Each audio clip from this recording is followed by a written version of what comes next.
This is the IELTS listening test. You will hear a number of different recordings and you will have to answer questions on what you hear. There will be time for you to read the instructions and questions, and you will have a chance to check your work. All the recordings will be played once only. The test is in 4 parts. At the end of the test, you will be given 10 minutes to transfer your answers to the answer sheet. Listen to the conversation between the woman and the man and answer the questions. First, you have some time to look at questions 1 to 6.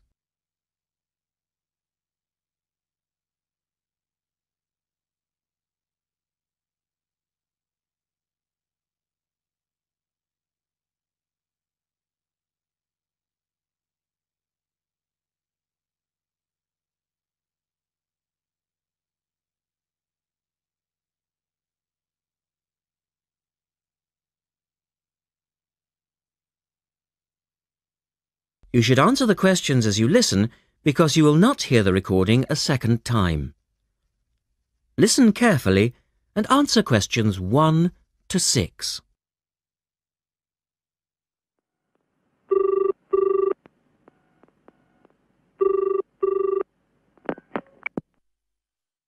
Thank you for calling Millennium Office Supplies. If you would like to place an order, please press 1. Your call has been placed in a queue. A customer service operator will be with you shortly.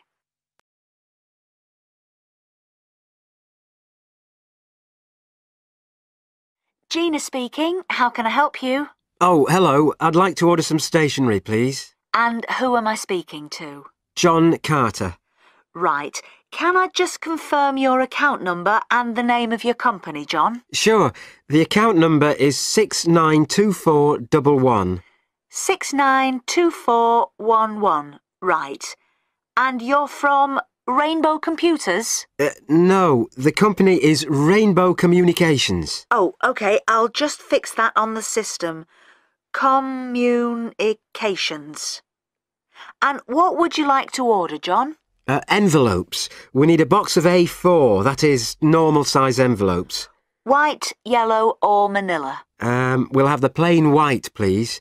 But the ones with the little windows. OK. 1 box, A4, white. Just the 1 box, was it? On second thoughts, make that 2 boxes. We go through heaps of envelopes. As a matter of interest, are they made from recycled paper?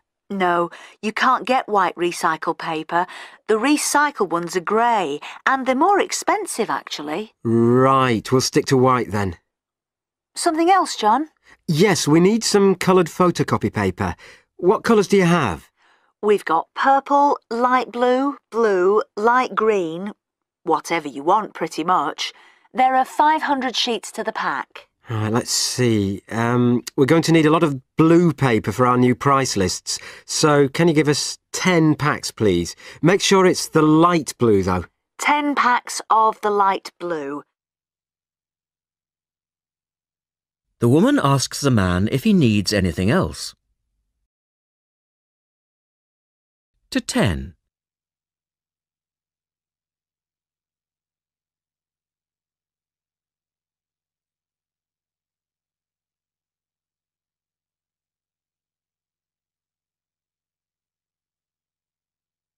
Now listen to their conversation.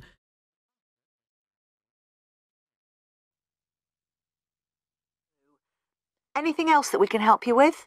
Let me think. What else do we need? I'm sure there was something else. Pens, paper clips, fax paper, computer supplies, office furniture. Oh yes, we need floppy disks. Do you have those nice coloured ones? Yes, but they're a bit more expensive than the black ones. Oh, that's all right. I'm not paying anyway. Right. Floppy disks. And what about diaries for next year? We've got them in stock already and it's a good idea to order early. No, I think we're all right for diaries. But something we do need is one of those big wall calendars. You know, one that shows the whole year at a glance. Do you stock those? We certainly do. OK, can you include a wall calendar then, with the other stuff? Just make sure it's got the whole year on the one side. Sure. And do you have a copy of our new catalogue? No, I don't, but could you send one? Yes, I'll pop one in with the order. You'll find it a lot easier to remember what you need if you have our catalogue in front of you next time. Yes, good idea. And when can you deliver this? Should be with you tomorrow morning. Can you make sure that it's not after 11:30 a.m? Because I have to go out at 12. There's only myself here on Fridays. Fine. I'll make a note on the delivery docket that they should deliver before 11:30. Thanks very much. Thanks.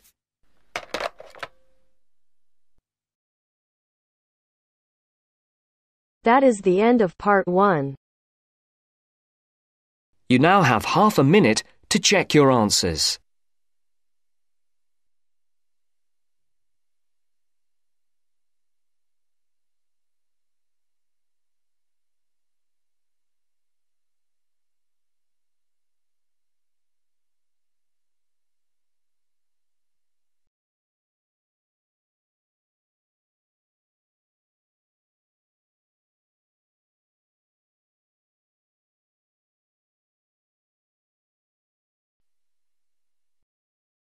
Now turns to part 2.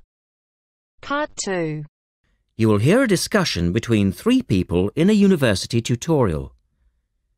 In the first part of the discussion, they're talking about city traffic and the motor car. First, look at questions 11 to 14.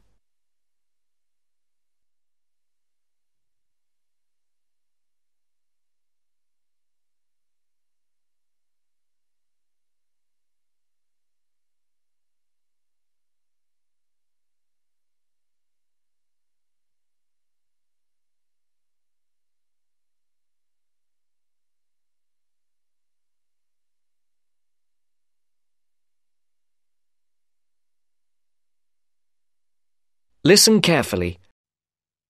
We're very pleased to welcome Professor Isaac Nebworth to our tutorial group today.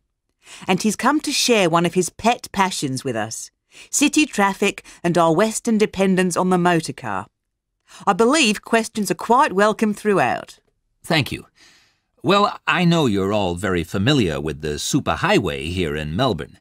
But do superhighways automatically lead to super wealth, as our politicians would have us believe? I think not. Can you give us an example of what you mean exactly? Sure. Well, by continuing to encourage this dependence on the motor car, we simply create more congestion and more urban sprawl. And you can see that here in Melbourne, right under your nose. Excuse me, I would just like to say that I feel the sprawl is part of the city. The freeways mean people can enjoy the benefits of living away from the centre on larger blocks with gardens, but still be able to drive back into the city centre for work or entertainment. Well, I'm not convinced that people want to do that. And is our money being well spent? It may be okay for you now, but come back to me in 5 years' time. Let's take CityLink, for example, the new freeway here in Melbourne. Well, I use the freeway all the time. I think it's great. Ah, yes, but it cost $2 billion to build, and you could have gotten 10 times the value by putting the money into public transport. If you give the automobile road space, it will fill that space, and you'll soon find you'll be crawling along your CityLink. But surely you cannot simply blame the car. Some of the blame must rest with governments and city planners. Well, there is an argument, surely, that building good roads is actually beneficial because most new cars these days are highly efficient. They use far less petrol than in the past, and emissions of dangerous gases are low. Old, congested roads, on the other hand, encourage traffic to move slowly, and it's the stationary cars that cause the pollution and smog, whereas good roads increase traffic speeds and thus the amount of time cars are actually on the roads. Well, this is the old argument put forward by the road lobby, but for me it's clear-cut. Roads equal cars, which equals smog. Public transport is the way to go. In the second part of the discussion, the professor talks about public transport in different cities. Before the broadcast continues, look at questions 15 to 20.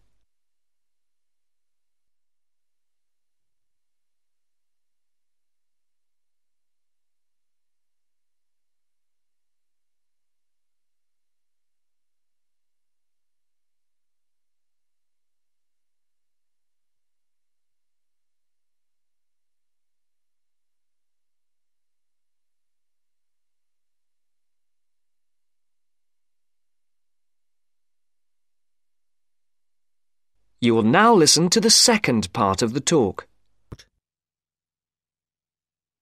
Now, on that topic of public transport, I read somewhere recently that Australia isn't doing too badly in the challenge to increase the use of public transport. Better than America, granted. But by comparison with Canada, it's not so good. For instance, if you compare Toronto with the U.S. metropolis of Detroit, only 160 kilometers away, in Detroit, only 1% of passenger travel is by public transport, whereas in Toronto it's 24%, which is considerably better than Sydney, which can only boast 16%. Well, I think it's encouraging that our least car-dependent city is actually our largest city. 16% of trips being taken on public transport in Sydney isn't too bad. But it's a long way behind Europe. Take both London and Paris, for instance, where 30% of all trips taken are on public transport. Well, they do both have an excellent underground system. And Frankfurt comes in higher still at 32%. I understand that they've been very successful in Copenhagen at ridding the city of the car. Can you tell us anything about that experiment? Yes, indeed. Copenhagen is a wonderful example of a city that has learned to live without the motor car. Back in the 1960s, they adopted a number of policies designed to draw people back into the city. For instance, they paid musicians and artists to perform in the streets. They also built cycle lanes, and now 30% of the inhabitants of Copenhagen use a bicycle to go to work. Sydney, by comparison, can only boast 1% of the population cycling to work. It could have something to do with all the hills? Then they banned cars from many parts of the city, and every year 3% of the city parking is removed. And by constantly reducing parking, they've created public spaces and clean air. Really? There are also freely available bicycles, which you can hire for practically nothing. And, of course, they have an excellent public transport system. Well, that's all very well for Copenhagen, but I'd just like to say that some cities are just too large for a decent public transport system to work well, particularly in areas with low population. Because if there aren't many people using the service, then they don't schedule enough buses or trains for that route. I accept that there's a vicious circle here, but people do need to support the system. And secondly, the whole process takes so long because usually you have to change. You know, from bus to train, that sort of thing. And that can be quite difficult. Ultimately, it's much easier to jump in your car. And often it turns out to be cheaper. Sure, but cheaper for whom? You or society? We have to work towards the ideal and not give in all the time because things are too difficult. Anyway, let's move on to some of the results of the survey, which I think you'll agree. That is the end of part 2. You now have half a minute to check your answers.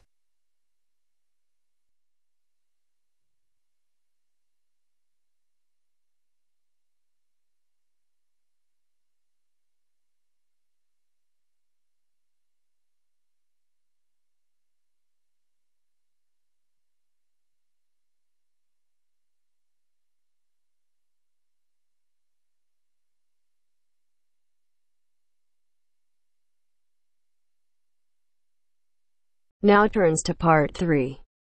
Part 3. You'll hear a conversation among two students and their tutor about the presentation they are going to make at the tutorial class. First, you have some time to look at questions 21 to 26.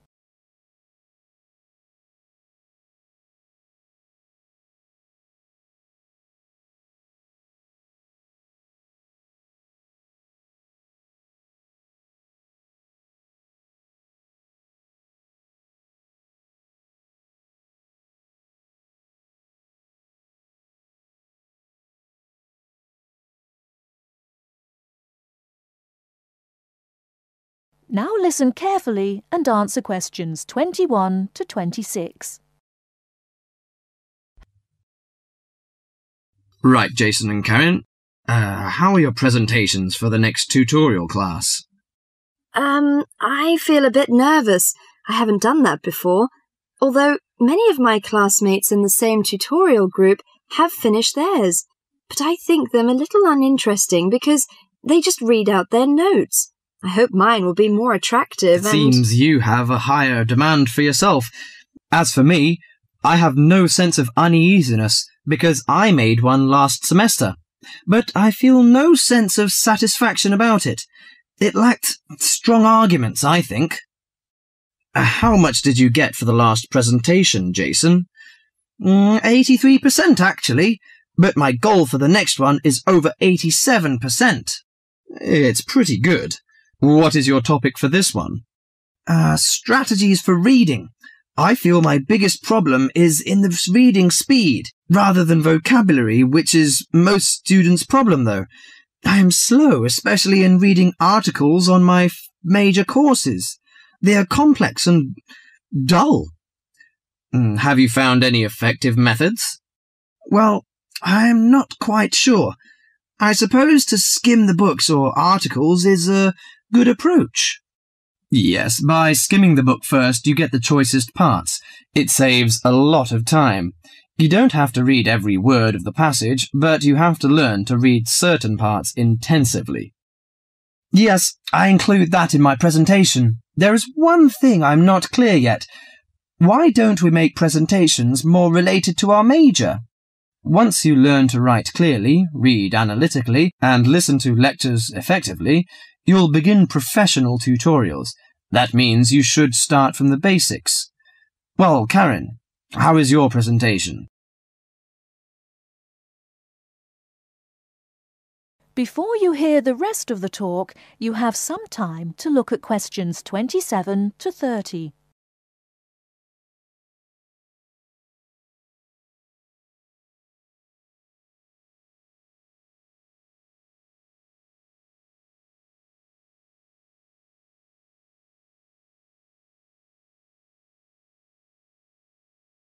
Now listen and answer questions 27 to 30. Oh, Karen, how is your presentation? I am still in a panic. I want to find some more interesting topics about writing, but I wonder what articles I can refer to, because there are so many of them. Did you get the list of the reading materials handed out last class? Yes, but there are over 20 on it. I have only a week to prepare, so I wonder if Okay, let me give you some suggestions. You needn't read them all because some of them deal with the same issue. The article by Halsworth is really worth reading. It covers the aspects of organising the thoughts and ideas. Okay, Halsworth. You should also read the article by Jackson, but just look at the part on research methodology, how they did it. Right, I'll read that one. You should also read the article by Fisher, but just look at the part on the writing plan. That is, how to plan your writing in a systematical way. Okay, Fisher, got that. And if you have time, the one by Risewell says very relevant things. It teaches how to title your articles and make it appealing. You should finish the whole book. Okay. Now, the one by Burns, if I were you, I wouldn't bother with the whole passage. Just read the conclusion, which summarises the use of rhetoric. Oh, now I understand. Thank you very much. That is the end of part 3. You now have half a minute to check your answers.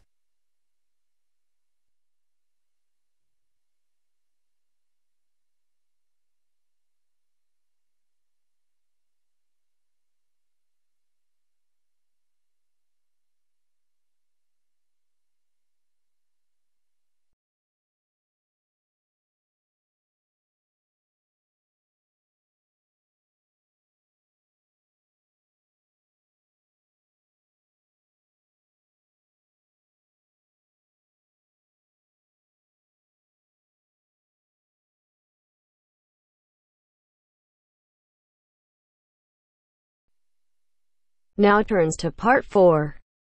Part 4. A second session on interview skills.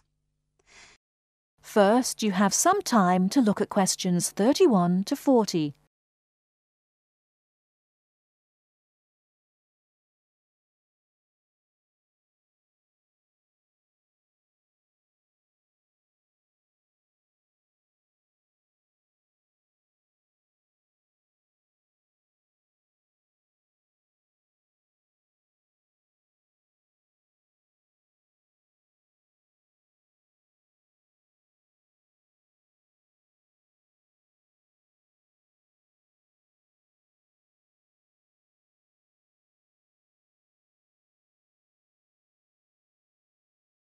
Now listen carefully and answer questions 31 to 40.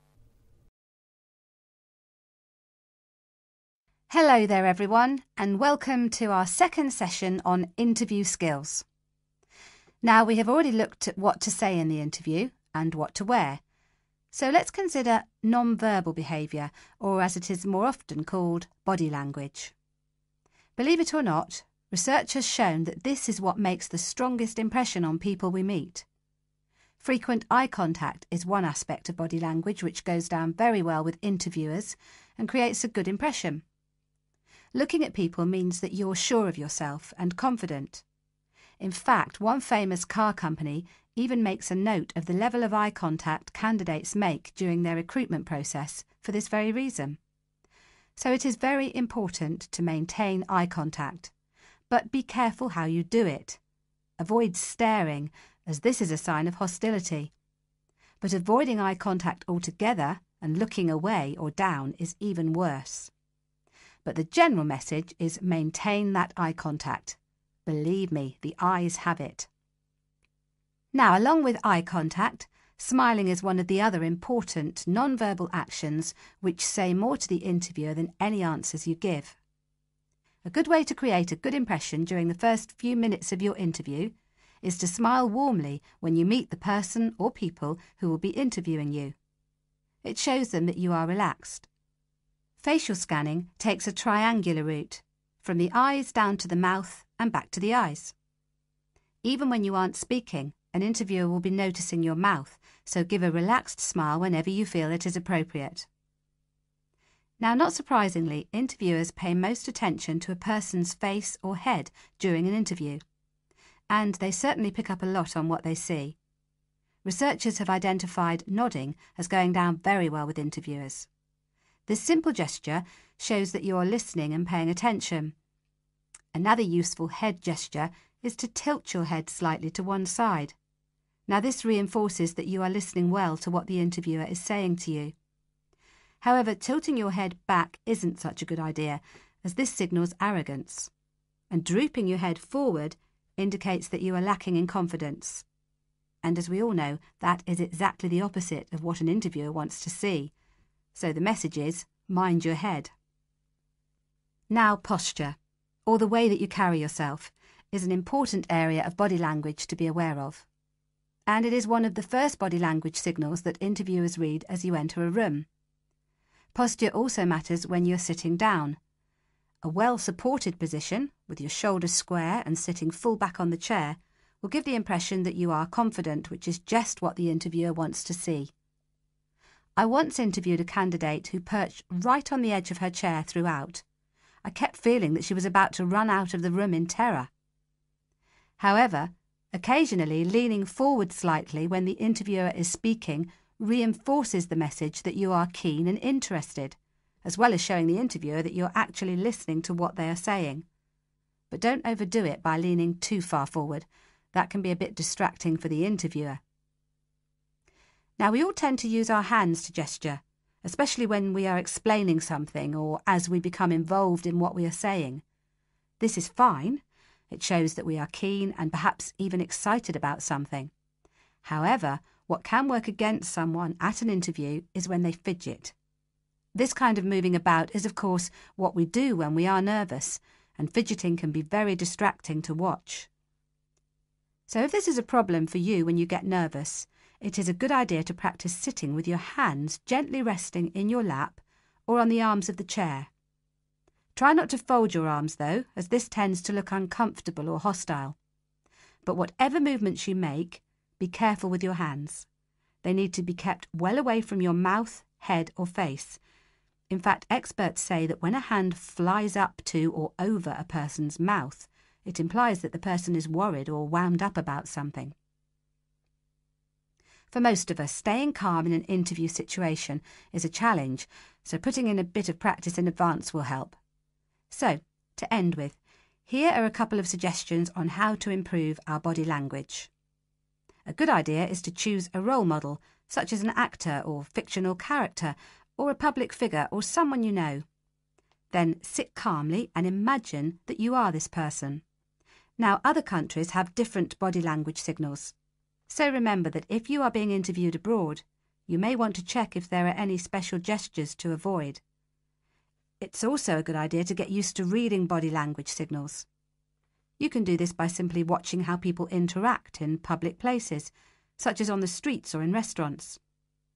And finally, when people have struck up a rapport, it is reflected through the natural mirroring of each other's body language movements. So you can use this to your advantage by occasionally mirroring the interviewer's own movements. For example, if they lean over to one side, you can do the same a few seconds later. It helps to create a special effect known as similar to me. But don't do it too often or the interviewer will notice. Now, any questions before we move on to interview listening skills? That is the end of part 4. You now have half a minute to check your answers.